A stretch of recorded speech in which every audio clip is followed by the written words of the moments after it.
वक्त तुम्हारा है, सपने भी तुम्हारे हैं और पूरे भी तुमको ही करने हैं। वक्त तुम्हारा है, सपने भी तुम्हारे हैं, पूरे भी तुमको ही करने हैं। माना कि डगर थोड़ी मुश्किल है पर नामुमकिन नहीं।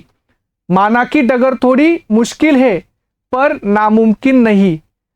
करना यही है, समय यही है। करना यही है, समय यही है।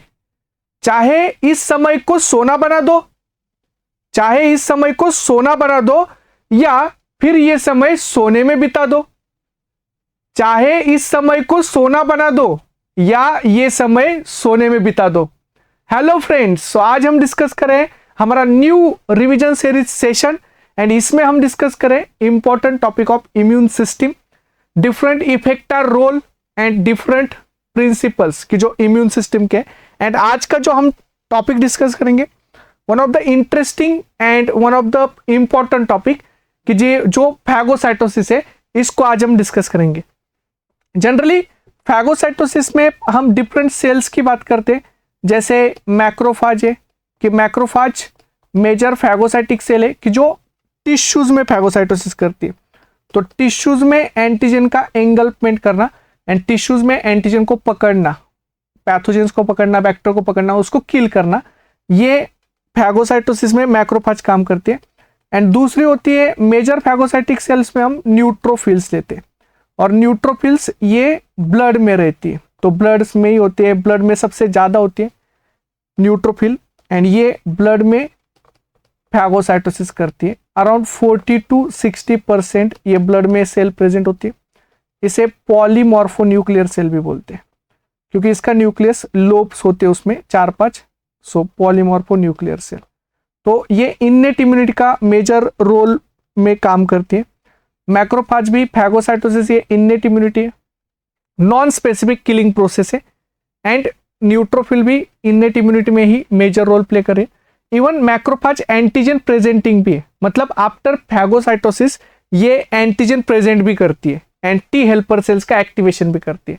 तो हम एंटीजन प्रेजेंटेशन को भी डिटेल में डिस्कस करने वाले हैं अभी, इसलिए हम सबसे पहले ये प्रोसेस देखते हैं फैगोसाइटोसिस और फिर एंटीजन प्रेजेंटेशन को भी डिस्कस करेंगे नेक्स्ट वीडियो में। अभी देखिए फैगोसाइटोसिस में मेजरली क्या होता है। तो फैगोसाइटोसिस में पहले फैगोसाइट नॉन स्पेसिफिकली उस पैथोजन का रिकॉग्निशन करते। तो जो भी पैथोजेंस हमारे बॉडी में आते हैं, चाहे वो बैक्टीरिया हो, चाहे वो वायरस हो, चाहे वो पैरासाइट्स हो या अदर पैथोजन हो, तो देखिए ये पैथोजन हमारे बॉडी में आने के बाद हमारे जो सेल्स है जैसे मैक्रोफाजेस, न्यूट्रोफिल्स, इनको इंटरेक्ट होके उनके ऊपर जो टोल लाइक रिसेप्टर्स होते हैं, इन टोल लाइक रिसेप्टर से इनको चेक करते एंड टोल लाइक रिसेप्टर से जैसे इनको चेक किया जाता है, जैसे टोल लाइक रिसेप्टर जो होते हैं वो पैटर्न रिकॉग्निशन रिसेप्टर है। ये पैटर्न रिकॉग्निशन रिसेप्टर की जो यहाँ पे होंगे, ये pattern recognition receptor in pathogens के ऊपर जो पैटर्न होते हैं उनको चेक करते कि इनके ऊपर जो पैटर्न है, पैटर्न मतलब क्या, उनके ऊपर फ्लाजेल्ला होता है, उनके ऊपर लिपोपॉलीसैकेराइड होता है, उनके ऊपर बैक्टीरियल लिपोप्रोटीन होता है। तो ये जो पैटर्न्स है, पेप्टिडोग्लाइकन होता है, इनको चेक करते एंड इनको चेक करके फिर इस पैथोजन को एंगल्फ करते। अभी देखो सबसे पहले bacterium attach to the membrane कि मेम्ब्रेन को अटैच हुआ, तो यहाँ पे टीएलआर ने रिकॉग्निशन किया, उनको पता चला कि ये पैटर्न अपने सेल्स पे नहीं होते, ये तो फॉरेन एजेंट के पैटर्न है, तो उन्होंने उसको नॉन स्पेसिफिकली रिकॉग्नाइज किया कि ये नॉन सेल पे। एंड देन उन्होंने क्या किया, इस पैथोजन को शूडोपोडिया बना के, तो यहाँ पे शूडोपोडिया बनाए। शूडोपोडिया ये जो प्रोजेक्शन होते हैं साइटोप्लाज्मिक प्रोजेक्शन होते हैं जो सराउंड करते हैं उस पैथोजन से एंड उसको इनसाइड लेते हैं वेसिकल्स में। तो ये हुआ शूडोपोडियम फॉर्मेशन। तो शूडोपोडियम फॉर्मेशन हुआ, शूडोपोडिया जैसे बनते, शूडो मतलब फॉल्स एंड पोडिया मतलब लेग, तो ये शूडोपोडिया बने एंड उसने इसको एंगल्फ करके लिया फैगोजोम में। तो देखो ये वाला जो कंपार्टमेंट है ये है फैगोजोम। अभी फैगोजोम में आया तो इस बैक्टीरिया को, क्योंकि ये हमारे मेहमान है अभी हमारे बॉडी में, तो इसकी मेहमान नवाजी में कोई कमी ना रहे, उनको मतलब बिठाया जाता है एसी कंपार्टमेंट में, फैगोजोम में, उनको खिलाया पिलाया जाता है, क्योंकि अभी आगे जाके उसको सरप्राइज है, क्योंकि उसको लाइसोसोम के साथ फ्यूज किया जाएगा। तो पहले उसकी पूरी खातिरदारी होती है मेहमानों की, उसको पूरा मतलब अच्छे से रखा जाता है, और फिर उसको दूसरा जो कंपार्टमेंट है इसे बोलते हैं लाइसोसोम, जिसमें सारे प्रोटीएजेस होते हैं, डाइजेस्टिव एंजाइम होते हैं, पूरा किलिंग मैकेनिज्म होता है। तो फैगोसोम को लाइसोसोम के साथ फ्यूज किया जाता है। देन फॉर्मेशन ऑफ, इस कंपार्टमेंट को हम बोलते हैं फैगोलाइसोसोम। तो उस मेहमान नवाजी में कोई कमी ना रहे, तो लाइसोसोम में पूरा उसको अच्छे से सरप्राइज मिलता है, पूरा उसका किलिंग होता है, उसको किल किया जाता है एंड उसको डाइजेस्ट किया जाता है। तो देखो, bacterium is ingested in the phagosome, कि फैगोसोम में उसको लिया फर्स्ट कंपार्टमेंट में, एंड देन उसको फिर से phagosome fuses with the lysosome, phagosome को लाइसोसोम के साथ फ्यूज किया। जैसे फैगोसोम लाइसोसोम के साथ फ्यूज हुआ, फिर बैक्टीरिया किल हुआ, तो यहाँ पे किलिंग किया गया। तो यहाँ पे देखो, यहाँ पे किलिंग ऑफ बैक्टीरिया, बैक्टीरिया का किलिंग हुआ, और किलिंग होने के बाद ये जो डाइजेस्टेड प्रोडक्ट है, ये सारे डाइजेस्टेड प्रोडक्ट रिलीज किए, तो डाइजेस्टेड प्रोडक्ट सारे रिलीज किए, तो ये हुआ लाइसोसोम मेडिएटेड किलिंग। सो यहाँ पे फैगोसोम को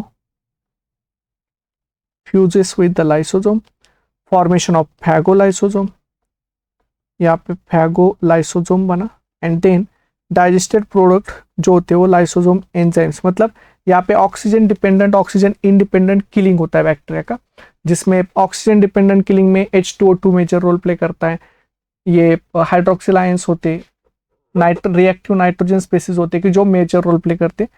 ऑक्सीजन इंडिपेंडेंट किलिंग में एंजाइम्स मेजर रोल प्ले करते, proteases, lipases, as well as defensins होते, एज वेल एज लाइसोजाइम होता है। ये अलग अलग एंजाइम्स मेडिएटेड भी किलिंग होता है, and digestion product are released, तो इन प्रोडक्ट को रिलीज किया जाता है। ये है complete process of the phagocytosis, कि फैगोसाइटोसिस में जैसे अगर हम देखें, आइदर मैक्रोफाज, न्यूट्रोफिल्स एंड कुछ डेंड्रिटिक सेल्स, ये क्या करते हैं, ये फैगोसाइटोसिस करते हैं। तो macrophage, neutrophils and dendritic cells में भी आपको फैगोसाइटोसिस देखने को मिलती है। Dendritic cells and macrophage phagocytosis के बाद एंटीजन प्रेजेंटेशन भी करते हैं। तो सेम बैक्टीरिया से कुछ antigen after lysosomal mediated killing, उसको आगे जाके क्या किया जाता है, उसको आगे जाके प्रेजेंट भी किया जाता है, तो एंटीजन प्रेजेंटेशन भी होगा। तो ये है फैगोसाइटोसिस का सिंपल प्रोसेस, कि जो अभी हमने डिस्कस किया। तो देखिए, ये फैगोसाइटोसिस है।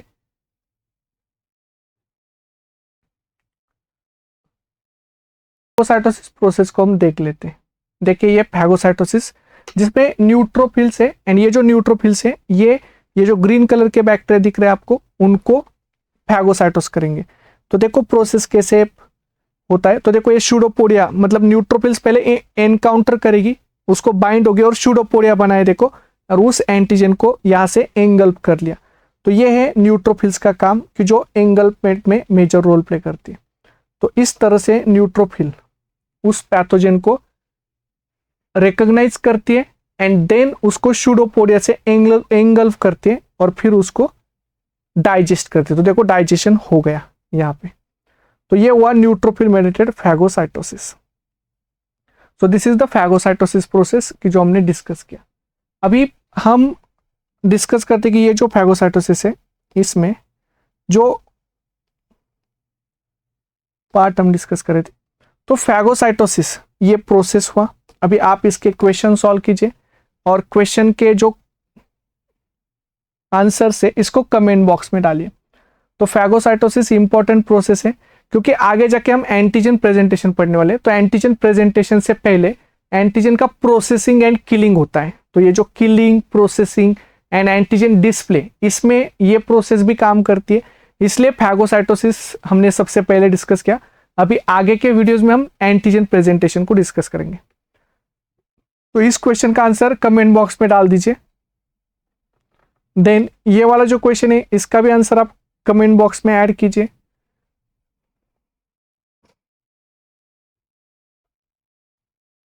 एंड ये वाला क्वेश्चन भी आप कमेंट बॉक्स में ऐड कीजिए। तो ये बहुत सिंपल सिंपल क्वेश्चन है कि जो आप कमेंट बॉक्स में डाल दीजिए, फिर आगे जाके हम और सारे इंपॉर्टेंट टॉपिक्स को भी डिस्कस करेंगे। आप भी सजेशंस में डाल देना आपको कौन से टॉपिक्स चाहिए, ताकि हम उन टॉपिक्स को जल्दी से जल्दी डिस्कस कर लें जो भी आपको फास्ट रिवीजन सीरीज में लेने। सो ये क्वेश्चन सॉल्व कीजिए एंड इनके आंसर कमेंट बॉक्स में डालिए। आपको ये सेशन कैसे लगा, आपको क्या नया सीखने को मिला, एंड इस सेशन से आपको क्या क्या बेनिफिट्स हो रहे हैं, आप कमेंट बॉक्स में डाल दीजिए। So thank you all, happy learning. Thank you, happy learning. ये क्वेश्चंस को सॉल्व कीजिए